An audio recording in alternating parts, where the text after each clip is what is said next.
A single text. 3 words. Sent at 11 at night after 2 weeks of silence. And somehow, that one message does more to your brain than an entire week of someone actually showing up for you. You know this isn't healthy. You know the pattern. A little attention, then nothing, then just enough again to keep you from leaving.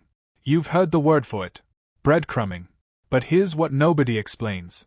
By the end of this, you'll understand why breadcrumbing can hook you harder than real, consistent affection ever could, and why the part of you that wants closure is fighting the exact part of your brain that's keeping you stuck. You'd think more attention would always feel better than less. Reasonable guess. Not how your brain actually works. So what is actually happening when someone gives you just enough to keep you waiting?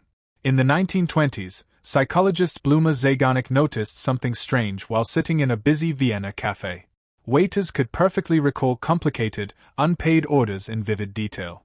But the second a bill was settled, the memory vanished almost instantly. She turned this into a real study, and found something that still holds up today. Unfinished tasks stick in your mind far more persistently than finished ones.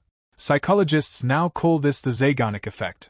Why would your brain cling so tightly to something that isn't resolved? Because your brain treats open loops as unfinished business that demands attention. And breadcrumbing is built almost entirely out of open loops. Every message ends the interaction before it resolves anything. There's no clean closing. No conclusion your mind can file away and move past. That's beat 1. But it gets stranger. Decades later, neuroscientist Wolfram Schultz ran a series of experiments tracking dopamine activity in the brain during reward prediction. He expected dopamine to spike highest when a reward was guaranteed. Instead, he found the opposite. Dopamine fired most intensely not when a reward was certain, and not when it was rare, but when it was roughly 50-50. Uncertain. Right in the middle. Sound familiar? That's exactly the emotional math of breadcrumbing. Not enough attention to feel secure. Not so little that you give up completely. Just enough uncertainty to keep your brain's reward system firing at its absolute peak. So which is more addictive, someone who's always there, or someone who might be? Neuroscientist Robert Sapolsky pushed this even further, studying dopamine responses in primates given rewards at different probabilities. Reliable, guaranteed rewards produce steady, modest dopamine activity. But rewards delivered around half the time produce the largest, most sustained dopamine surges researchers had ever recorded in these studies. Here's the part that reframes everything. Real, consistent affection should feel better than inconsistent attention. But your dopamine system doesn't reward certainty.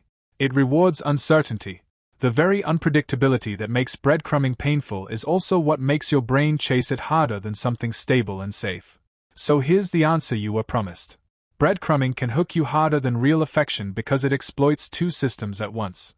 The Zaganik effect keeps every unfinished interaction alive in your mind, and uncertain reward timing keeps your dopamine system firing at its highest possible level. You're not weak for feeling stuck. You're responding exactly the way any human brain is built to respond to an unresolved, unpredictable reward.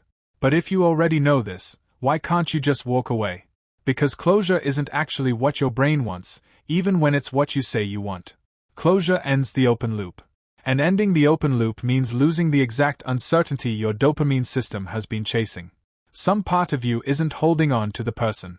It's holding on to the unresolved question mark they represent. That's the twist underneath all of it. The part of you begging for an answer and the part of you that keeps checking your phone are not on the same side. One wants peace. The other wants the loop to stay open, because open loops are where the dopamine lives. And this shows up far beyond one relationship. Think about a show that ends on a cliffhanger. Think about a notification that shows someone typing, then stops. Think about an unfinished conversation you replay for days after it ends. Every one of these borrows the same 2 mechanisms, an unresolved loop your mind won't drop, and a reward that might or might not come. Modern communication is basically built out of half-finished loops, one notification at a time. Breadcrumbing simply applies that same architecture to a person instead of an app. So the next time you find yourself checking for a reply that may never come, you don't need to feel foolish about it. Your brain isn't malfunctioning. It's running a program that once helped early humans track unresolved threats and unfinished tasks, now aimed at a text thread instead.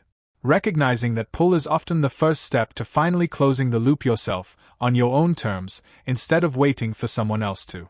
A single text. 3 words. Sent at 11 at night after 2 weeks of silence. And now you know exactly why it worked.